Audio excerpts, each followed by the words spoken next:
I hope you're doing well. My name's Matthew, and I post videos every Monday and Friday. So if you love the tingles, tingles, tingles, tingles, tingles, tingles, tingles, tingles, tingles, tingles, then please do hit that subscribe button because you are in the right place. Now, today's video, we are going to be looking at the case of Chris Watts. Now, before we get into this case, I just want to remind you there is a true crime playlist on my channel. So if you go onto my playlist, there is one for true crime and all the true crime related content that I've recorded so far is all in one place for you.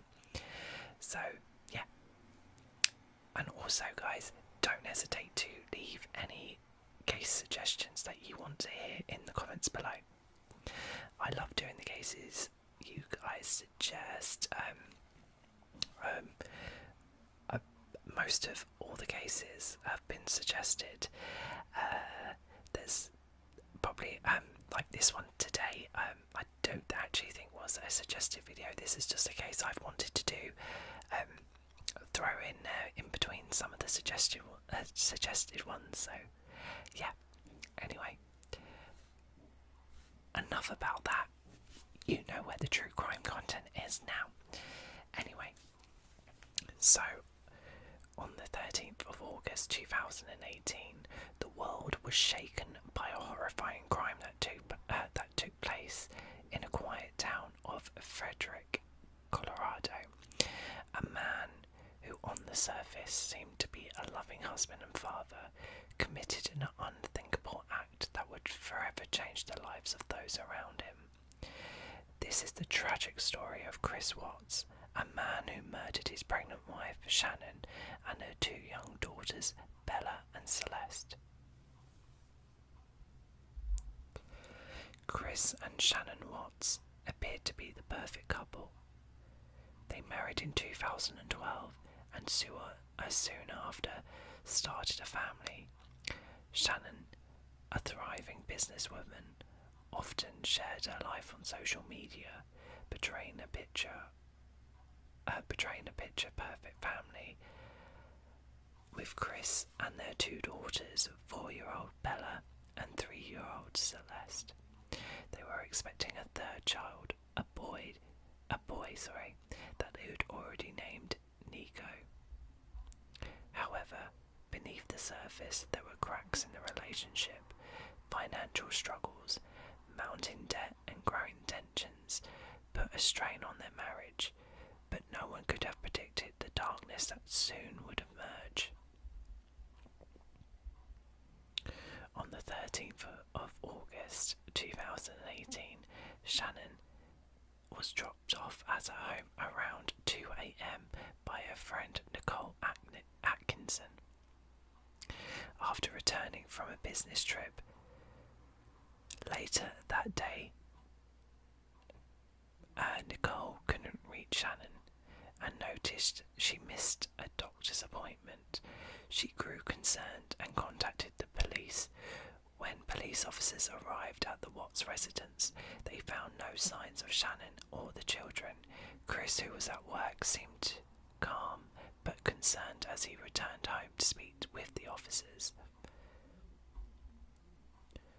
As the investigation began, Chris claimed that Shannon had taken the girls to a friend's house, but as time went on, his story began to unravel. The police quickly turned their attention to Chris. In a shocking move, he agreed to a polygraph test, which he failed miserably. The investigators, now suspicious, confronted Chris with the evidence, and after hours of interrogation, he finally confessed to the murders. Chris first claimed that Shannon had killed their daughters in a fit of rage, and in turn he strangled her in a moment of blind anger.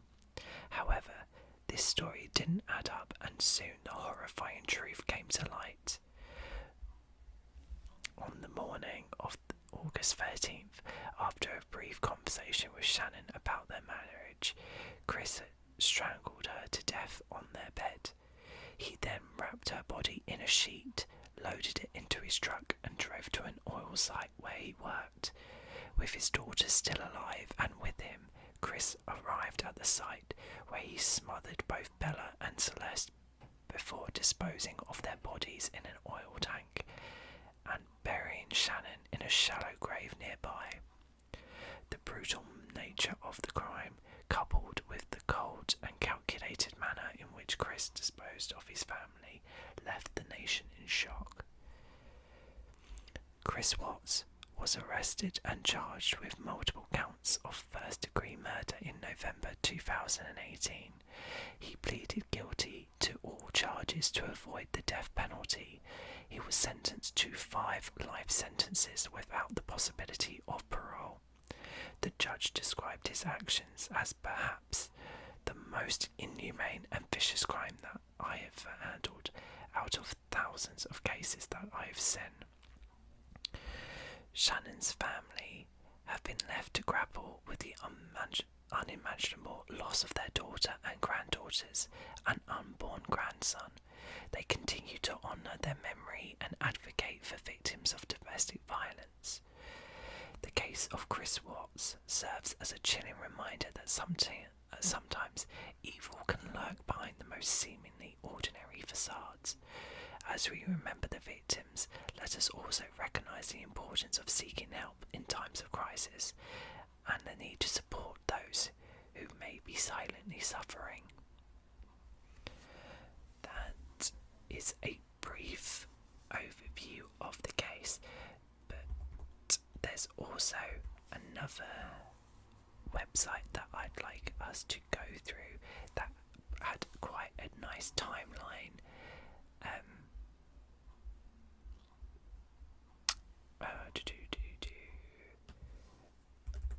I need to try and find it now, so I had to restart my laptop. This is the one I wanted, I think. So,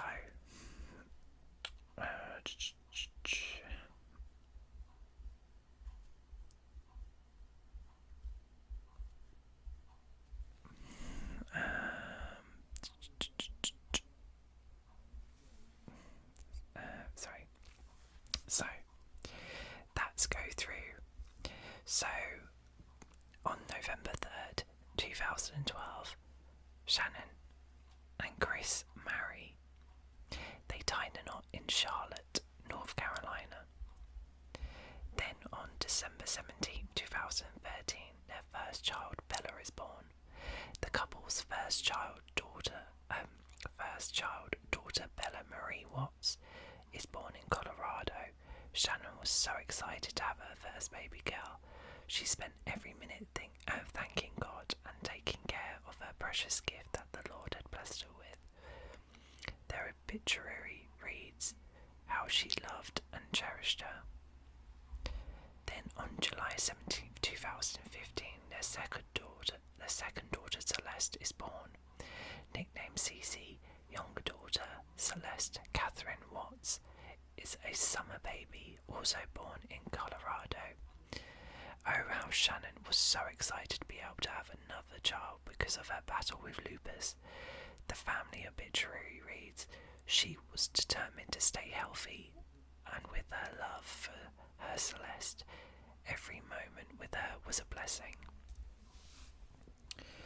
Then in June 2015, the Watts family filed for bankruptcy.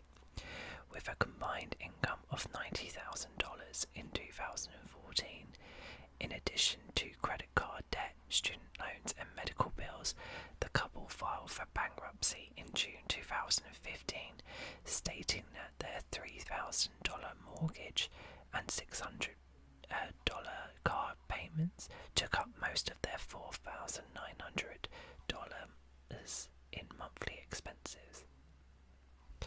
Additionally, the Homeowners Association sues them for unpaid Homeowners Association fees. On May 5th, 2018, Shannon posts a sweet Facebook Live video. In a 13-second long Facebook Live video, Shannon muses about family life, saying, "I love waking up on Saturdays now. Waking up now on Saturdays and being able to enjoy my family and talking about being excited about the upcoming summer in Colorado. I believe that everything in life happens for a reason, and I also believe people are placed in our life for a reason." She also says Chris can be seen playing with the girls in the video. On June 11, 2018, Shannon surprises Chris with the news that they are expecting. In a video later released by 9 News, Shannon wears a shirt that says "Oops, we did it again," and surprises Chris with the news of their pregnancy. He reacts, saying, "That's awesome." On June 17, 2018, Shannon posts a Father's Day message to Chris on Facebook. "Chris, we are so incredibly blessed to have you." The message says, "You do so much every day for us and take such great care of us. You are the reason I was brave enough to agree to number 3. From laundry to kids' showers, you are incredible, and we are so lucky to have you in our life. Happy Father's Day." Oh God, it gives me chills. In June 2018, Chris starts talking to Nicole Kissinger. Nicole Kissinger works in Anadarko Petroleum's environmental department and would see the operators, including Chris, on the way to the fridge. Chris came by her office and struck up a conversation one day. They have their first meeting outside of the office later in the month. In July 2018, Chris starts a physical relationship with Kissinger. Or was it Kessinger? Kessinger, I'm going to say. According to the Denver Post, Chris sees Kessinger for about 4 or 5 times a week, and they start a physical relationship in early July. He tells her that he's almost divorced. Later that month, while Shannon and the girls were out of town in North Carolina, he tells Kessinger the divorce is final. Okay, that's not true. Insider reports that Kessinger goes to Chris's home for the first time on July 4th, and they have their first phone call on record on July 7th. They also go on a date to Shelby American Collection Car Museum on July 14th and spend the night at the Great Sand Dunes National Park on July 28th, all while his family is away. On July 30th, he gives her a love note before joining his family on vacation. On July 31st, Chris flies to North Carolina to join his family. Despite it being a family vacation, texts that Shannon forward to a friend show signs of trouble between the couple. Further messages also show that there was tension between her and Chris's parents. On August 4th, 2018, Kessinger shops for wedding dresses online. Just weeks after they started talking, Kessinger's cell phone data shows she looked at wedding dresses online for 2 hours. Crazy. On August 9th, 2018, Shannon leaves on business to Arizona. After confiding to friends about her troubles with Chris, she texts a friend that she and Chris had their best talk yet before she leaves on her trip. She even drafts a handwritten letter to him. On August 11th, 2018, Chris hires a babysitter to go out with Kessinger. While Shannon is away, Chris gets a babysitter, saying that he's going to a baseball game with co-workers, but goes to a bar with Kessinger. On August 13th, 2018 at 1:48 a.m, Shannon returns home from her business trip. In the wee hours around 2 a.m, friend Nicole Atkinson gives Shannon a ride to her home. On the 2 2,800 block of Saratoga Trail after she returns from the business trip. August 13th, 2018. Chris kills Shannon and their daughters. Chris wakes Shannon as he's getting ready to go to work and wants to talk about their marriage and future, according to his later confession. Despite Shannon carrying their unborn son, who they had already named Nico Lee, he tells her about his affair and that their marriage won't last. Shannon replies to Chris that Chris won't see the kids again, and he strangles her to death.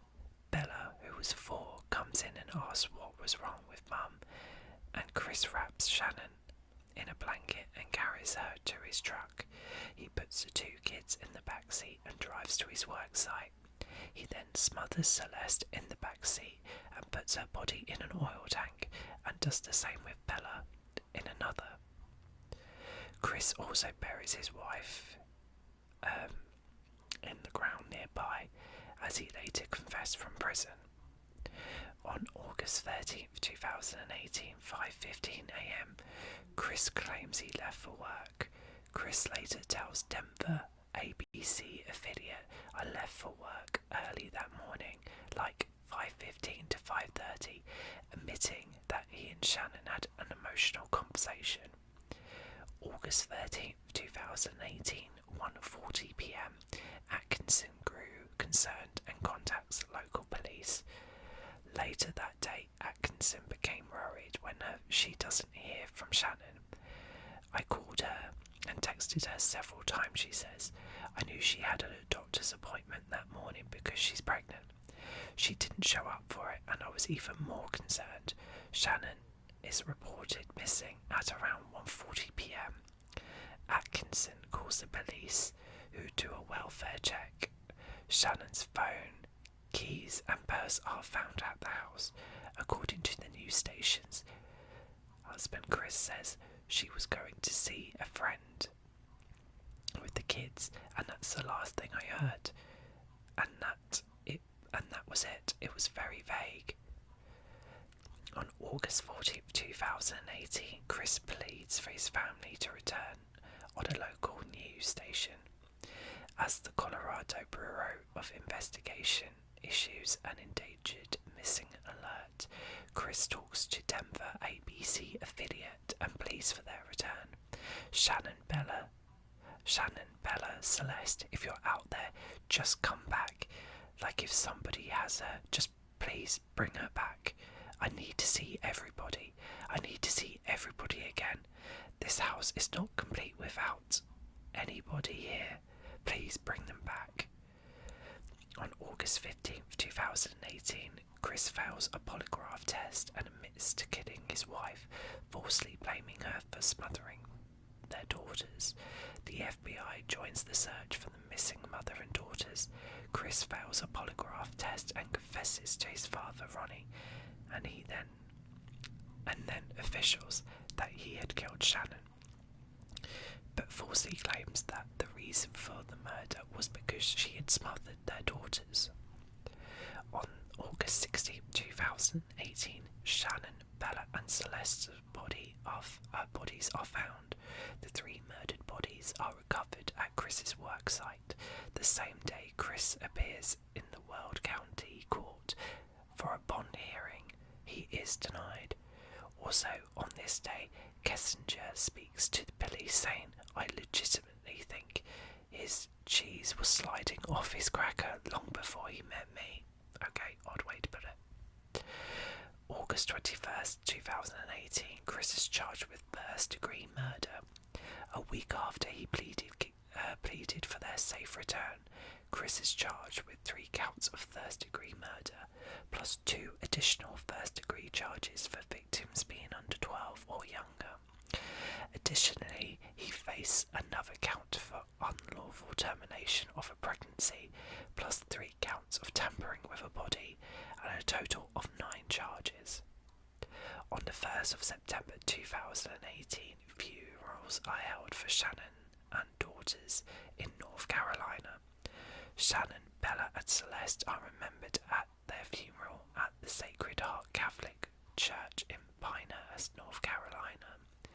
During the 90-minute ceremony, which started with singing of Amazing Grace, Chris is never mentioned.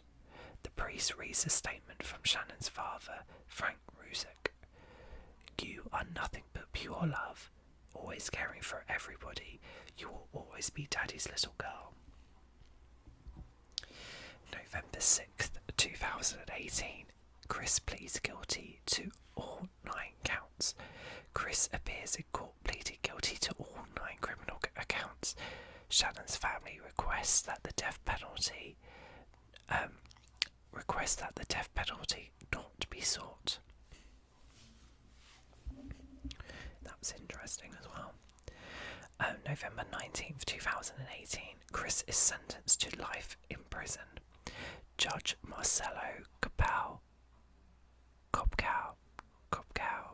I think, calls the murder spree perhaps the most inhumane and vicious crime I have handled out of thousands of cases that I have seen, issuing 5 life sentences without the possibility of parole, including 48 years for unlawful termination of Shannon's pregnancy and 36 years for disposing of the bodies of his family.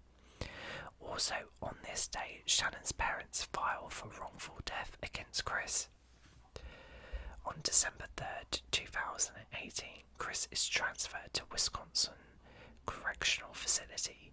Due to safety concerns, Chris is moved from Colorado to Dodge Correctional Facility in Waupun, Wisconsin. I do apologise for butchering these words.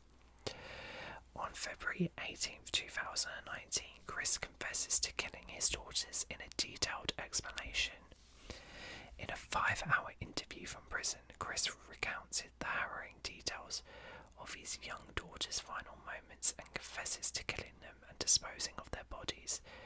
This was like the epitome of being angry, the epitome of showing a rage, and the epitome of losing your mind. He said, even admitting that older daughter Bella asked if he was going to do the same thing he did to his sister, and that the 4-year-old had tried to fight back. Oh my god. My nieces are similar at that age, and it just... I couldn't imagine anyone trying to hurt them. November 18th, 2019. Chris is ordered to pay Shannon's parents $6 million. Does they even have $6 million? Almost a year after Shannon's parents filed the civil suit, Weld County Judge Todd